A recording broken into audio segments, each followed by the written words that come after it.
Hello and welcome to the Speculative Fiction Writing Made Simple podcast. I'm your host, Heather Davis. I'm a book coach, developmental editor, founder of the World Shift Writing Summit, and fellow storyteller. And this is the show that's all about how to brainstorm, write, edit, publish, and sell a powerful speculative fiction novel, and maybe just change the world too. Julie, thank you so much for being on the show today. I'm super excited to chat with you about a topic that many writers feel confused and very frustrated about, which is querying an agent. Yeah, I'm so happy to be here. It's one of my favorite topics to talk about. Yay! It's my absolute pleasure to have you here, and it's one of my favorite topics to talk about too. It's so fun. So hopefully you can help sort out all the listeners and they'll feel so educated and inspired at the end of this. So it'll be great. All right. But before we actually dive into querying an agent and all of that stuff, I'd love for you to introduce yourself to my audience in case anyone out there isn't familiar with you or your work. Yeah, my pleasure. My name is Julie Artz. I'm an author, editor, book coach, and dragon who helps writers who are almost there break the rejection cycle and get to a yes. Oh, I love that. That's awesome. Very, very cool. So let's kind of dive into pitching an agent. Just in case there's anyone out there who is really unfamiliar with all this stuff, I'm going to start right at the beginning. And I'm going to ask you who actually would need to pitch an agent? Who needs to worry about this and who doesn't?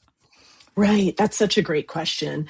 The people who are looking for an agent are hoping to sell their work to a publisher who only takes agented submissions. So that's most of your kind of big five, big four major publishers, and also some small and mid-sized presses that only accept agented work. So what an agent does then is sells your work for you to these publishers. And of course, they take a commission for that work that they do to sell for you.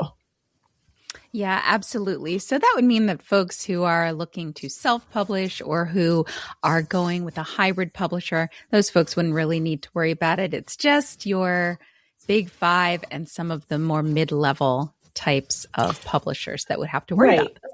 Although I will say that I do also work with hybrid and indie published writers, and I have them start with a pitch anyway when they're working on their story, because it's a really, really good way to get a big picture idea of what your story is all about.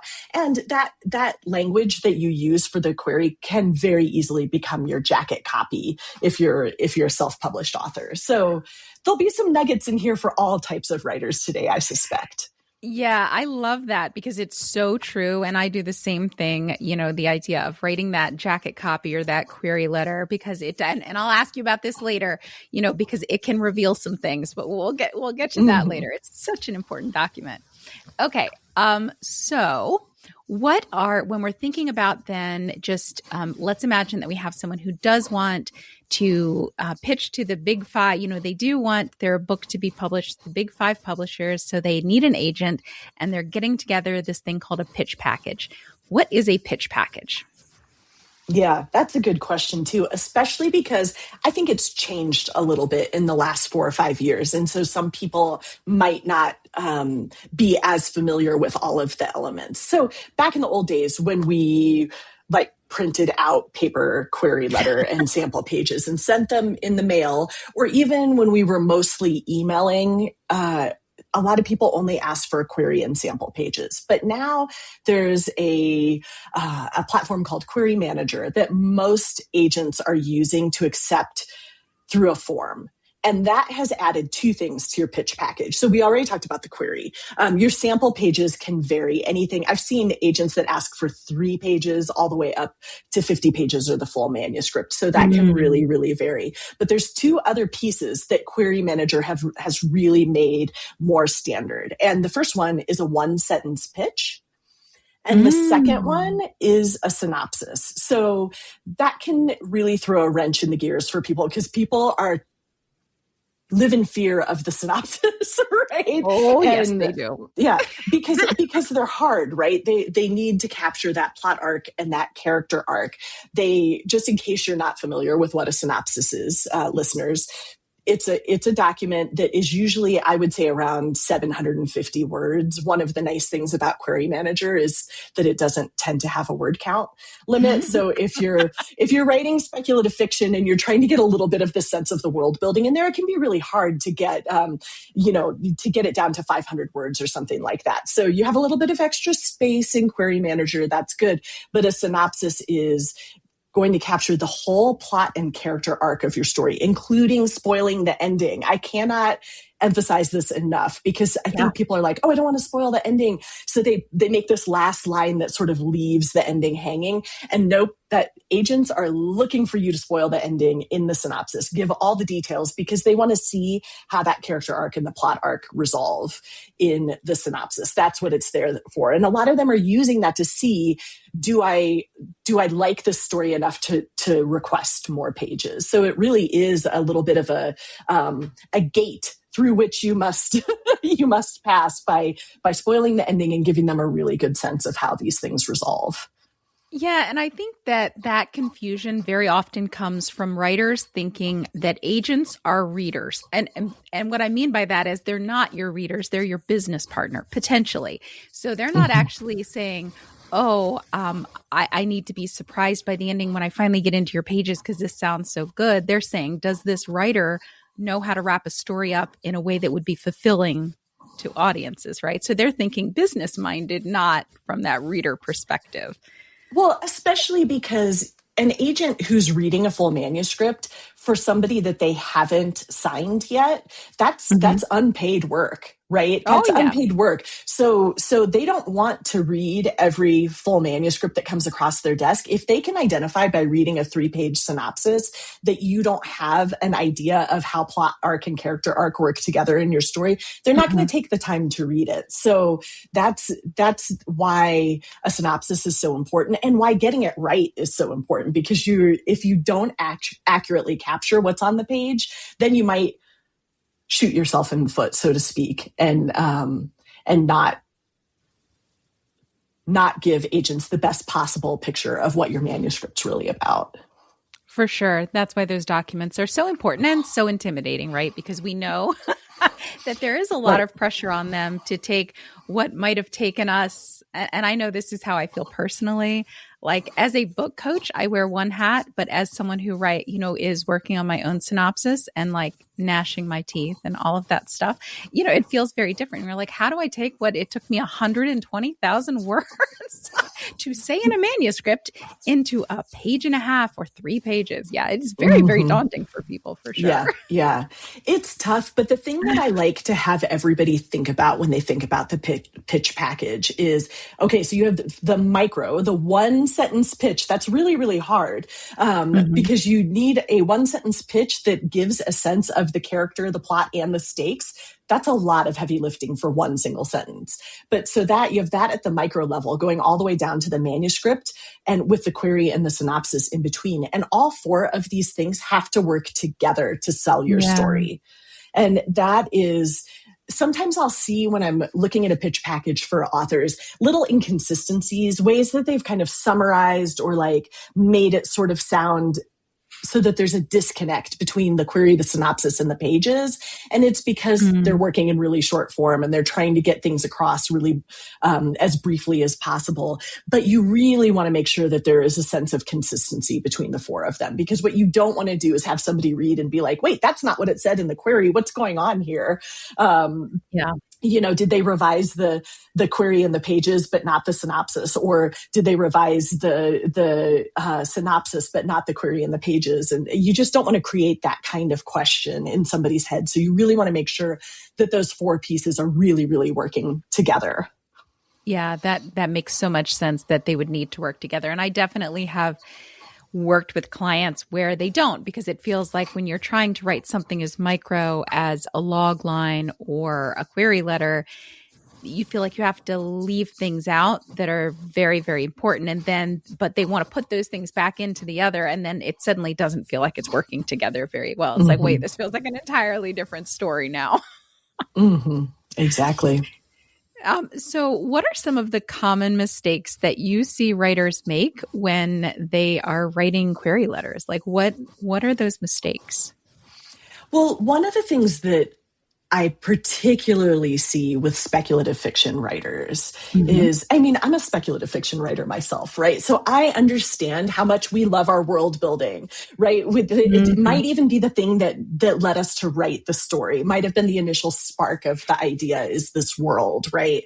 But the biggest mistake I think people make is front loading that world building instead of the character, what they want, what's standing in their way of getting it, and what's at stake if they fail, right? So the thing that makes stories memorable is the character journey, regardless of really the world building that's wrapped around it. So, and if you think of it that way, that the world building is designed in support of this character's journey, then you can see why it doesn't go in the query, or really not very much in the synopsis either, right? Like you really, really want that world building to shine on the pages themselves. So I would say that would be the number one thing that I would recommend, is to really think about putting the character and their journey and the stakes forward in the query and leaving some of the other elements to later. And the other thing that I see is people trying to do a synopsis of the entire story in their query instead of really just teasing maybe the first quarter of the story. I just talked about how we have to spoil the ending in the synopsis, but you don't want to spoil the ending in the query. You just want to give a hook that's going to make the agent want to read more. So you're probably just moving up from the premise to the inciting incident sort of area of your story, like that first 25% maybe. Every once in a while you go a little bit later than that, but for the most part, you want to leave them hanging on a question. They must decide, now they must face, that kind of thing, or else bum, stakes. Oh, I think that's really helpful to sort of think of it in relation to the beats of the story and saying, hey, you're not trying to get all the way to that ending. You're just like a little bit past the inciting incident. We'll do it. And that's all the agent really needs to know, whether they're interested in the story. That major dramatic question, like, will the character this or that? Like, what is their question there? Yeah, exactly. Yeah, I think that's so helpful. Another thing that I see in a lot of, again, I'm saying speculative fiction because that's what we're talking about today, but this actually also applies to other genres as well. Is like a genre soup. I think that a lot of people, because genre mashups are really popular now, where we just had, major award winner that's a murder mystery in a speculative fiction setting, right? Or a romance with a fantasy setting. Like these genre mashups are really, really popular with readers right now, which means that they're also popular with agents and editors. So that's totally fine. But if you have your genre in your query and it's like, I have a Western space opera romantasy with elements of dystopia and climate disaster, right? Like that sounds like you're just throwing things at the wall and hoping that something will stick. So I see that a lot because there are so many subgenres in science fiction, fantasy, horror, right? That people get confused and they're like, well, there's elements of this and, got to throw in that steampunk and like all of that stuff. I would say if you cannot confidently narrow down to one subgenre, then just say it's fantasy, it's sci-fi, it's horror, right? It's historical fiction. It doesn't have to be,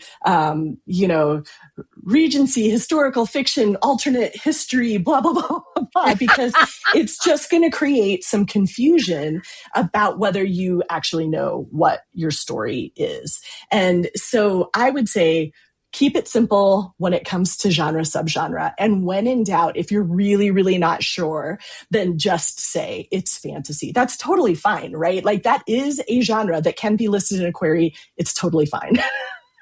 I think that's such important advice because I work with writers all the time who are like, I don't know what specific, is it grimdark? Is it this? Is it that? I'm like, well, I don't think the agents are thinking about it in that way because if I go to a bookstore right now, we don't have those sections. It's like fantasy, science fiction, right? So long as you can place it in one of those, you're good. But I'm going to ask you maybe a hard question. I don't know. What if, Julie, you have a story that is both fantasy and science fiction, like it has magic, but it's also like a science, like it's set in a futuristic world. What would you, because I work with writers like this all the time where it's like, oh my gosh, it feels like it's both. How would you direct them to start teasing apart how to pitch that? Yeah, that is a really, really good question. And I think a lot of people have things like this because of the popularity of the kind of genre mashup. I have seen people using the term science fantasy. And I like that. Like if there's going to be scientific elements to the story, but there's also magic, I think that really works. I'm thinking a little bit of R.F. Kuang's Babel that has she's using actual scientific principles, but they are achieving those scientific principles through magic. So I think that could be a really good example. Another example is space opera, right? Space opera, is it fantasy? Is it sci-fi, right? It's definitely not hard sci-fi. It's probably a little bit like if you're thinking about Star Wars, there's the Force, which is basically magic, right? So there are a few categories there where I think that the science and the fantasy are entwined in that way. And I love those kinds of stories. So yeah, bring them. It's great. Me too. So science fantasy. I love that. That's wonderful. All right. So let's go back to the query letter itself. What would you say is the number one job of a query letter? So the query's only job actually is just to make the agent want to read more. Not to exhaustively describe everything that you've ever published in your life or every accolade you've ever received or every single cool twist and turn of your story. It is just to intrigue them and make them want to read more.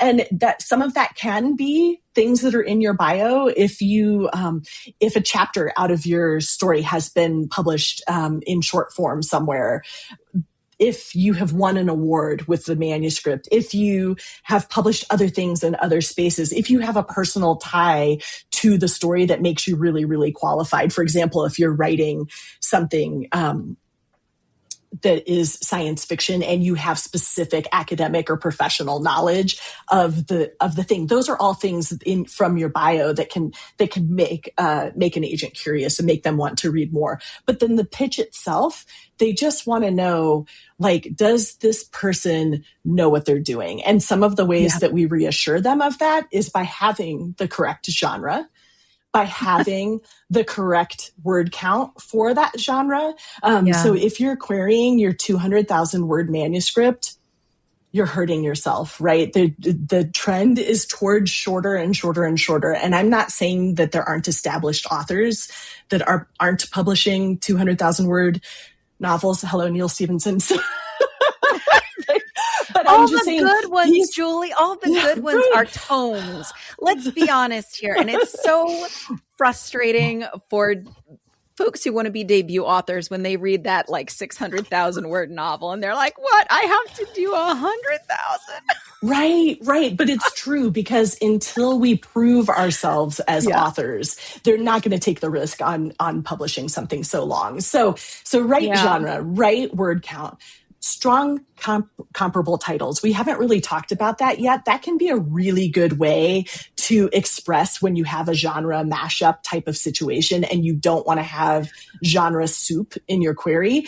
You can say it has the sci-fi elements of XYZ title and the magic system of ABC title. And then that can really help you. And then, of course, there's just the pitch itself has to really intrigue them.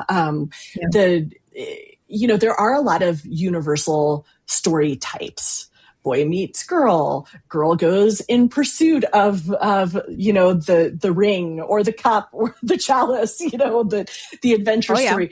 There are these story archetypes, but you want to show that you're bringing something fresh to the existing conversation. And that's where your pitch comes in, and why putting the character forward is the same, because is so important, because if you are, if you have one of those classic story types, the thing that makes it fresh is your character being someone different, a little bit offbeat, a little bit playing with tropes, turning tropes on their heads. If you have boy meets girl and you're bringing something fresh or different to that than what we've seen before, then the query can really highlight that. Yeah, absolutely. Absolutely. So basically, for anyone out there listening, hopefully you're pretty familiar with how queries work, but just in case, there are basically three parts of them, right? We have that opening, then we have the pitch, and then we have the bio. And so the opening, you were saying that's where you can, let's kind of focus in on that one for just a second. That's where you put your word count, right? Typically in your opening. And sadly, we can't write 600,000 words, folks, even though I feel you, I want to as well. We have to keep it within the genre range for debut authors, which is sadly low. It's so true. So that's where you put the comp titles as well, and where you put a personalization. So let's go to the comp titles a little bit more for a second. So what if, and I hear this all the time, there's never been a book published exactly like mine. What do I do? What do they do, Julie? Yeah. So I want to both reassure you listeners out there and challenge you. Reassure you that that of course you want to feel like your story is really unique and it hasn't been told before, but also challenge you. I guarantee there's something out there that you can use as a comp title that's been published in the last 5 years, right? There has been an explosion in speculative fiction in the last 10 years. There's so much out there and so much really, really exciting stuff. So your comp titles are your opportunity to show an agent that you read widely in the genre that you're writing in, which is very important, because otherwise you might get yourself in a situation where you think, I've got this freshest thing ever that nobody has ever written before. I have written something that is set at an academy, a magical academy, and lots of dark things happen. And then you're like, oh, there's an entire subgenre of dark academia, and there's literally dozens of recently published books that you can use as comps for that. So I think that showing that you have read widely, it not only helps show that you know what's going on in the market, but it also helps you understand what the reader expectations are and what the tropes are for that genre, right? So, just to use romantasy as an example, there is such a huge amount of reader expectation, right? You have to have a happily ever after. You're going to have high drama in the romance. There are going to be life or death stakes in the magical system. Something about the romance itself is going to challenge the other things that are going on in the plot. So if you don't understand what those things are, you could call your story romantasy, and maybe it's not. Maybe it's fantasy with a romantic subplot. That's totally fine. But knowing how to position your story is really, really important. So that's where those comp titles come in. And you want them to be fresher. Like I would say, really, ideally, 3 years old or less. You can expand it to 5 years, especially if you're writing one of the like maybe lesser known subgenres or something like that, where there aren't dozens and dozens, right? If you're writing dark academia, if you're writing romantasy, if you're writing, dystopian, alternate future, climate disaster, there's going to be lots of recent stuff. If you're writing something that's like a maybe a little bit less popular, there might be fewer titles to choose from, and then you could maybe go to 5 years. But you don't want to pick something that's 15 years old because the market has really changed, and so has readers' expectations of what a book should be and how it should be told. Yeah, which means, unfortunately, for a lot of writers, it means like something that could have been a perfect comp title. By the time you're done with your book and it's been edited and you're sending it out, you might have had a perfect comp title when you started, but then it's aged out, right? And you have to go find something else, depending on how long it takes you to write that book. So. I mean, I'm absolutely in that position myself. I'm between agents and I'm getting ready to query a new project. And I've been working on it for about 2.5 years, which doesn't seem too egregiously long. It's got 3 different historical timelines and 5 points of view. So it's a complicated story to tell. Right. But in the time that I've been writing it, my 2 primary comp titles have aged out. So I'm on the hunt for new comp titles. It's a very, very common issue. Now, the good news is I very easily found some additional options, and I'm actually reading them right now to see if they're going to be a really, really good fit for what I have. And of course, those original comps are still beloved to me, and they're the things that sort of like made me want to write a story like this, but they're just a little bit too old to show that I know where my book is going to fit on today's shelf, or really more accurately, 24 months from now shelf when it might actually be published, right? So, yeah.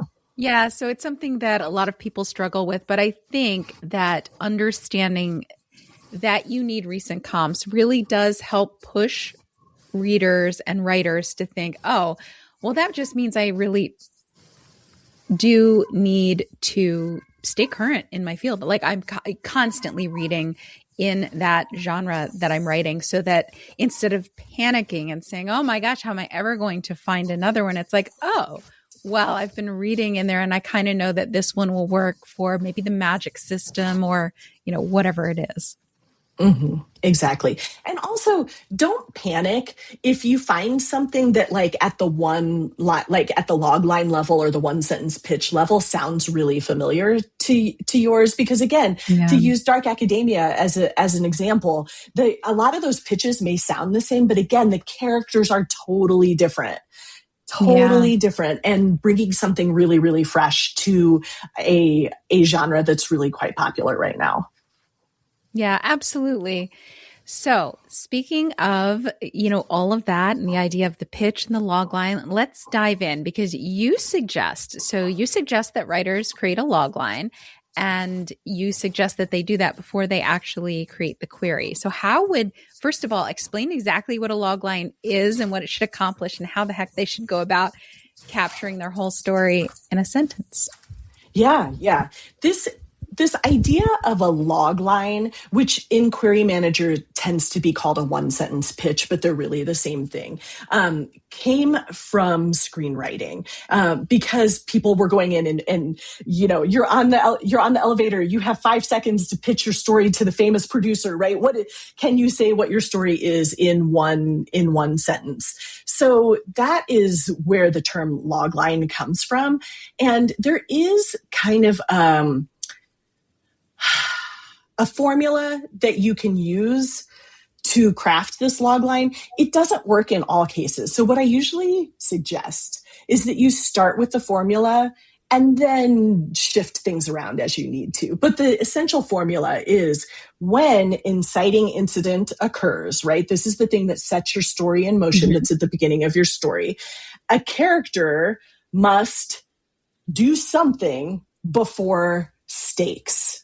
Right. So let me say that again. The inciting incident, which kicks off the story. You start there. When inciting incident occurs, a character with certain characteristics, you have like 3 words to capture your character, right? A hapless middle school teacher, a frustrated book coach. You don't have very much. Don't ever get frustrated. What? Must do something, and that something is your story goal, right? Before stakes. And the stakes are what happens if they fail, right? And that has to be something that that we care about. So it can't be my character must get a cup of coffee before her brain goes fuzzy, because that's not high enough stakes, and it's not even a complicated enough plot to support a whole novel, right? It'd have to be one heck of a coffee run to take an entire 100,000 word novel to achieve. So I always use that as an example. So when you're crafting that one sentence log line, that's where you want the character. They have a goal. They have something that they have set out to do because of this inciting incident. And then there's something at stake that gives weight to what they're trying to achieve. And that is really all there is to a log line. The other thing I want to say is I do see all the time people write their whole query and then they just take the periods out and make it the longest run-on sentence ever. So get that log line under 50 words, right? Because I'm going to tell you, reading theory tells us that once you go over 20 words in a sentence, meaning starts to be lost. So the closer you get to that 50 word, the harder it is going to be for somebody to parse that log line. And if that's their first introduction to your story, and that introduction is, I'm confused because this is the world's longest run-on sentence, that's not going to help you sell your story, right? So I know it's really hard. I am not suggesting that it is easy to come up with a super pithy 20-word logline that captures your entire rich story world. But like really, really think, if this is the very first thing that somebody sees about my story, are they going to understand it? Are they going to run away in fear because it's such a long run-on sentence that they like lose their breath when they're trying to read it to themselves, So really, really think about that and simplify. Like, again, you're not going to be able to get your world building into a one sentence pitch. And I know that can be really hard. You're probably not going to get very much of the plot. You're just giving us an essence, right? Again, it's a hook that's going to make them curious and be like, oh, I want to read more. And then they'll get a little bit more in the query. Then they'll get a little bit more in the synopsis, and they'll get even the full experience in the pages. I love that so much. And what if there were a writer, and I'm always advocating for the writer who's like, but this will never work for me because, what about the writer who says that there's things about the character, like in order to understand that inciting incident or why it matters, like they need a little bit of backstory or understanding of what the character is dealing with. Like, how would you suggest they get that in? Like, let's imagine that, we in order to understand that log line, the writer thinks, well, you would really need to understand that my character has been locked in a basement their whole life and that they have this dangerous magic and blah, blah, blah, blah, blah, in order to understand the inciting incident. Mm-hmm. How would you suggest they do that? I mean, first, I want to say you're not going to be able to give an absolute entire sense of your 100,000 word story in one sentence. So all you're trying to do is make them curious to read more and go deeper into your pitch package. So don't feel like if every twist and turn isn't in that log line that you have failed in some way. But the other thing that I want to say is it can be really, really useful to look at I would look in your genre, but to look at other books or even movies and TV shows that are in a similar genre to what you're writing and look at how they pitch. Because if you look at like a TV show on a streaming series, they always have a one sentence pitch, and it is something that just makes you really curious. It doesn't tell you everything about the story. So just looking at how other people do it can give you an idea of how you can express your story in that super, super short form, because it's not easy. But it's better to leave something out and have a sentence that makes sense and is parsable by a human brain than to put something down that's 75 or 85 words long that can't be understood. And that's the beauty of having the query and the synopsis supporting your pitch package, right? So think about it as like a little teaser, your logline or one sentence pitch, a little bit bigger teaser, your query, and then they get the rest in the synopsis and in the pages. Yeah, that's such a good way of thinking about it, of understanding that even if we think they need all the context, if you boil it down to its essence, they probably don't need that much to be curious. Again, you're not, that's what you're trying to do. You're just creating that curiosity. Yeah. And I mean, to be honest, I'm going to use an example that I got in a class I was lucky enough to take with N.K. Jemisin quite a few years ago about world building. And she talks about how your entire character backstory and world building is an iceberg. And what you, the author, need to know is the entire iceberg. And what the reader needs to know is just a little bit above the surface of the water, which is, I think, scientifically like 15% of the iceberg is above the water. And that means 85% is below the water.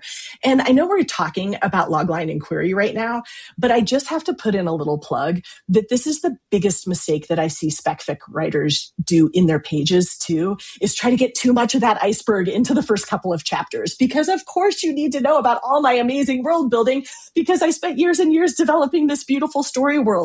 But yet that can often lead to info dump that really slows the story down to a crawl. And so looking about how to just weave in tiny senses of those details, you can weave a few details probably into your query, a few more into your synopsis, and a few more into your opening pages, but they're not going to get the full sense of the richness of the world until deep into your story, unless you're starting with info dump, and you don't want to do that because, again, it's going to make somebody say no and pass on your story before they ever get to see the full richness of what you're trying to do. Yeah, no, that makes so much sense. And it really helps, I think, what you said earlier about the idea of the character really carrying the weight of making agents and readers curious, right? Because we can't give them that full story world, but we can say we have an interesting character in an interesting situation. And then, they can develop more of an understanding of that story world as they go. Mm-hmm. All right. So now if they have this log line, how would they go about maybe trying to make that into a query? You said it's only 25 to 30% of the book that they're trying to put in the query, but how do they stretch that? Is there anything they need to add or? Yeah, there definitely is. So you're taking, 50 words and you're probably expanding it to more like a 250 word pitch, right? That's just that middle part of the 3-part query letter that we were talking about, right? What I call the nuts and bolts, the first paragraph that gives your genre, your comp titles and stuff isn't counted in that word count, and your bio is not counted in it either. But so you're looking at 250 words just on the story. So this is where I think you can weave in a little bit more details, right? If you had to leave like that important piece of backstory that the character was locked in the basement for the first 8 years of their life or something like that. If you had to leave that out of the logline, you can probably get that into your query. Now, you don't want a lot of backstory. Yeah. I'm saying like one sentence of backstory. If you have more than one sentence of backstory and one sentence of world building in your query, you're going off track and trying to explain too much, right? So just like how we had a little mini formula for the logline, I have these 4 essential questions that are going to sound familiar since we've just talked about the logline that you need to get across in your query. And that is, who is your protagonist and what's their story goal, right? That's number 1. What's at stake if they don't achieve that goal? What's the internal arc? Which is, the character arc. And what is the external arc? And that's the plot arc. So when you boil it down, all stories are capturing how a character changes in pursuit of their goal. So the events of the plot, the things that happen, have to be pushing them toward that change. That's how plot and character arc come together. And I think that's the number one thing that writers get wrong. It's the thing that I got wrong in my first 3 or 4 manuscripts. I had a plot arc and I had a character arc, but they didn't come together. And so the events of the plot were happening, but they weren't forcing the character to confront whatever was going on internally, forcing them to change in pursuit of this goal that they wanted. So once I figured that piece out, it opened up a whole new world of storytelling for me. And so it's something that I really focus on with my clients, that idea that the events of the plot are forcing them to change so that their internal arc can be completed, so that they can achieve their goal, get the thing that they want, right? So that's why we were talking about earlier in romanticy, the romantic arc is almost always tied to whatever's going on in the plot, right? It's not just that they're trying to get the girl and they're trying to beat the bad guys. Something about beating the bad guys is going to cause problems in the romance arc and the reverse, right? So that's the key there. So you have a little bit more space to talk about who the character is. Like I said, like one phrase or half a sentence about their backstory or something that sets up why the events of the plot are going to be such a challenge for them, right? So if you think about it in terms of, somebody wants to be an aspiring pop star, and okay, like if they're a talented musician, that's totally fine. But then you find out that they have horrible stage fright ever since they bombed their 6th grade choir performance and everybody booed at them, right? That's like one little piece of backstory that really gives context of why the plot is going to be so hard for them to overcome. It gives that sense of the internal journey that they're going to have. So it's not just that they want to be on America's Got Talent, not just that they need that prize money to help their family with XYZ thing, but they also have this deep wound of their stage fright that's going to make it extra, extra hard, even though they have a beautiful voice, right? So that's the kind of thing that you're looking for, like that little nugget of backstory that is really made it extra hard for them to achieve whatever it is that is going to come out in that story goal. And again, I want to just say that a big thing that I often see missing is in the query is a sense of stakes, right? So not just what they want to get and what they're going to do to get it, but what's going to happen if they fail. They're quite often, if you're thinking in terms of a big epic fantasy, there could be actual global life or death stakes. Like if we fail, the Death Star is going to blow up, our home planet. That's huge global life or death stakes. But then there can also be personal and interpersonal stakes. And these in certain types of stories that don't have those big external global life or death stakes, those interpersonal and personal stakes are even more important, right? So those personal stakes could be like a metaphorical death. If I never prove myself as a singer, I will never have self-actualized. I won't have achieved my potential, right? So that's a metaphorical death, the death of a dream or of a deeply held desire. The interpersonal stakes, like in every romance, the interpersonal stakes are if I don't achieve this, I'm going to be alone, right? I'm going to miss out on this relationship with the love of my life, right? So, which again is a metaphorical life or death. So those 3 types of stakes, in the relationship that the main character has to other people, the relationship that they have to themselves, and what's going to happen in the larger world if they fail, getting the weight of that into the query is really important. And that usually can be the note that you end on. That feeling of, or else, dun, dun, dun, right? Like that's a good place to end the pitch, because it's going to make the reader, in this case, an agent, curious and make them want to read more. I love that so much. And if your story, like let's say you're writing a high fantasy novel and your story actually has all of those stakes, do you put all of them in there, or do you preferentially go with the biggest external thing or the biggest internal thing? Like what would you say?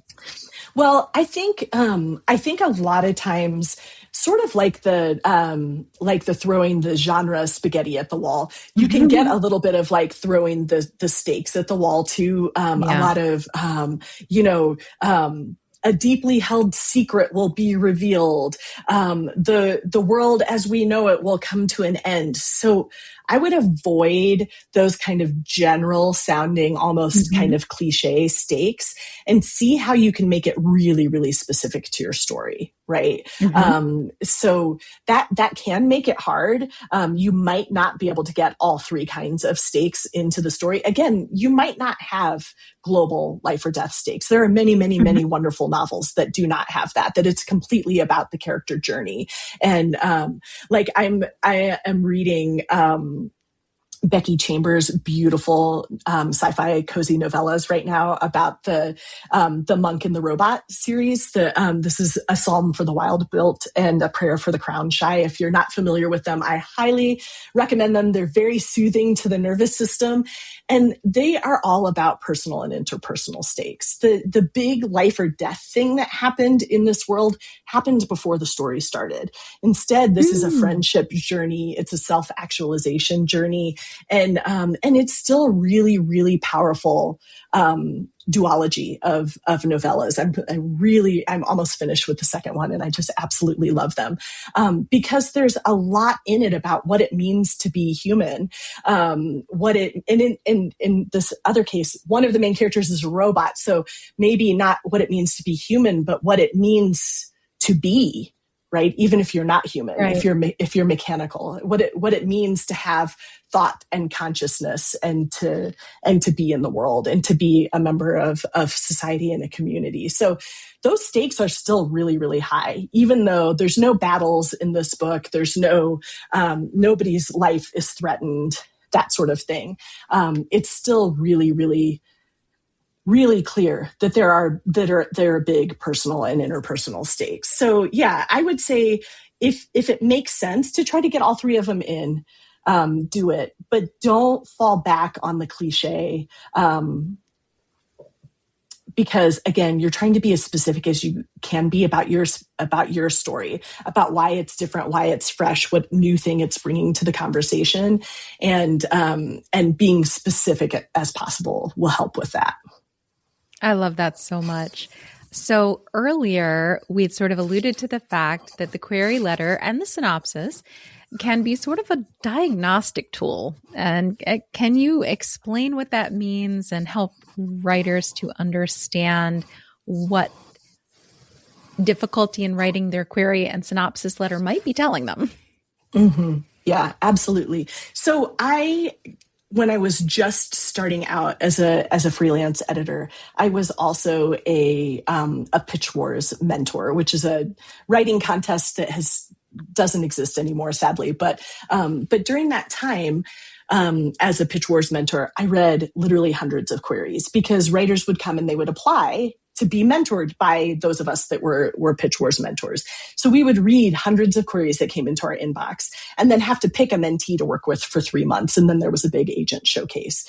So during that time, if I had to read the query, the synopsis, and the full manuscript, or even the first 50 pages of every person's book that came into my inbox, I would have been so inundated with reading that I wouldn't have been able to do anything, including eat or sleep or exercise or see my family. Right. So we had to get really, really, and I imagine agents feel like they're in this same scenario, right? Like you have to get really, really efficient at being able to quickly identify when a story is going to go off the rails and not deliver on the promise of the premise, right?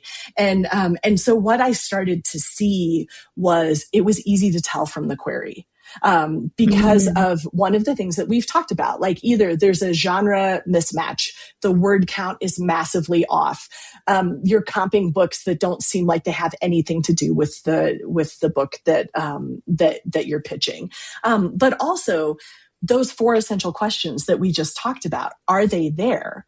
Because quite often, if they're not there, it's not just because you haven't written your query well, but it's because they're not in the story either. So just to review, who's the protagonist and what's their story goal?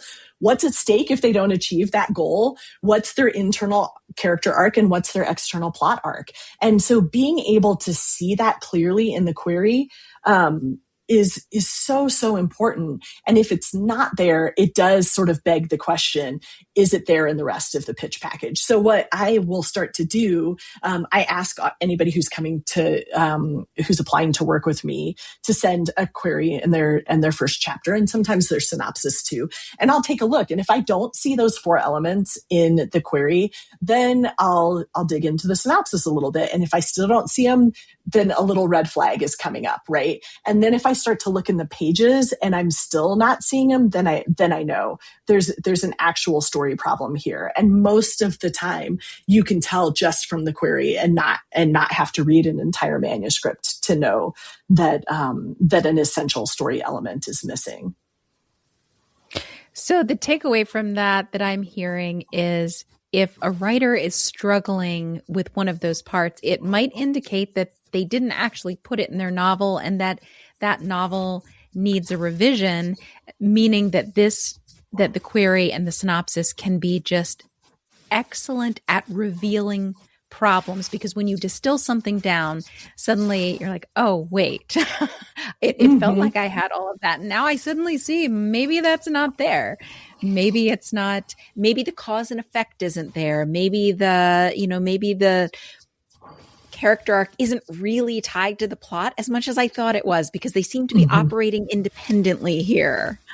Right. Or maybe the stakes aren't escalating, which is going to affect the tension and the pacing of the whole story, right? Like if your stakes aren't high enough and if they don't elevate throughout the story, then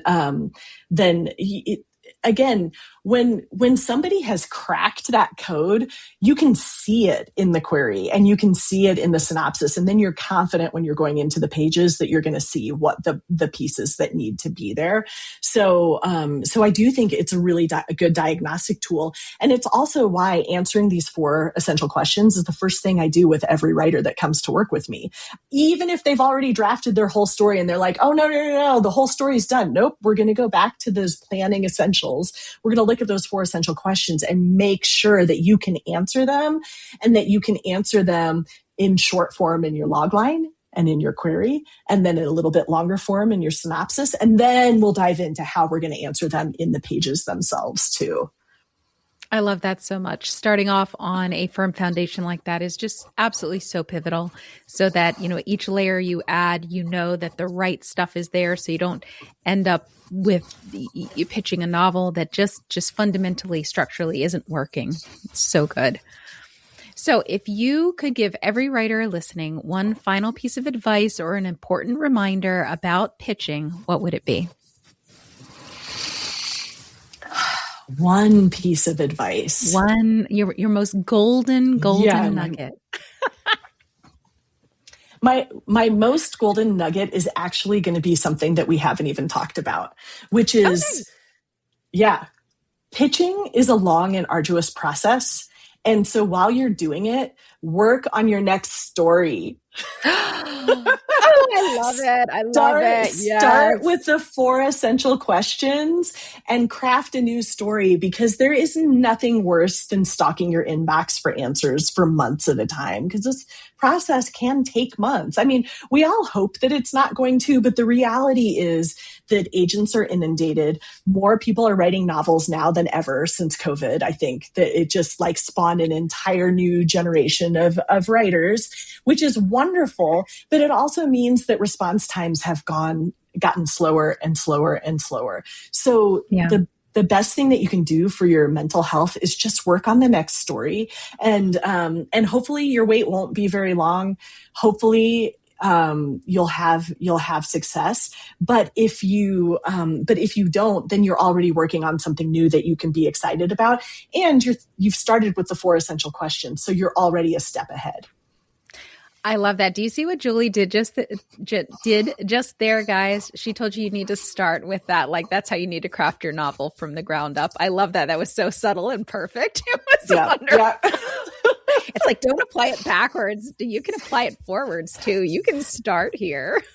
Retrofitting stakes that aren't high enough is so hard. It's so hard. Bringing together a plot and a character arc that weren't designed to work together from the beginning, it's really hard. It doesn't mean that it can't happen. I mean, I am a revision specialist and I can help you with that, but it's really hard. It's so much easier to start with it right from the beginning. And of course, you probably won't in your first novel. I didn't in my first several novels, but now that I know this, now that I understand how these things work, it's so much easier to write a story that holds together all the way to the end.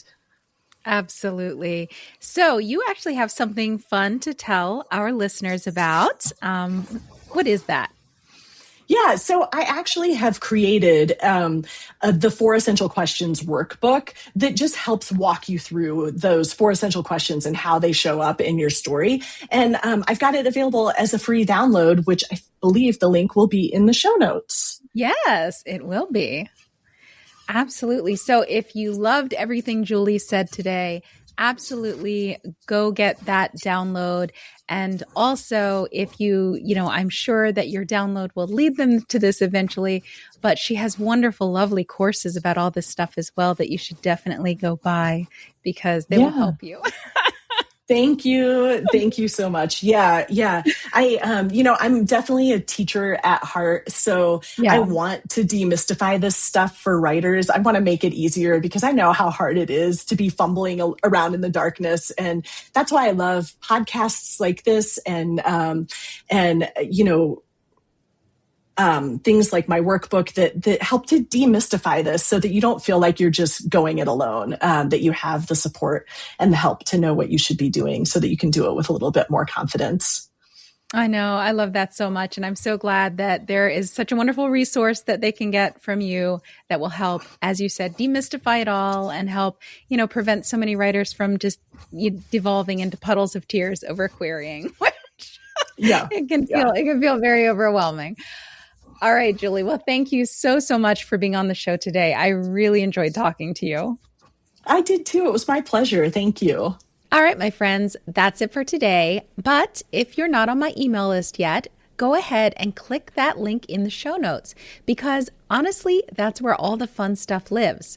Free classes, paid classes, free writing sprints, and lots of very good writing goodies that I don't give away anywhere else. So come join us. I promise it's a great place to be. Until next time, keep writing, keep dreaming, and remember, the world needs your stories right now. So don't you dare give up on your novel or yourself. Talk soon.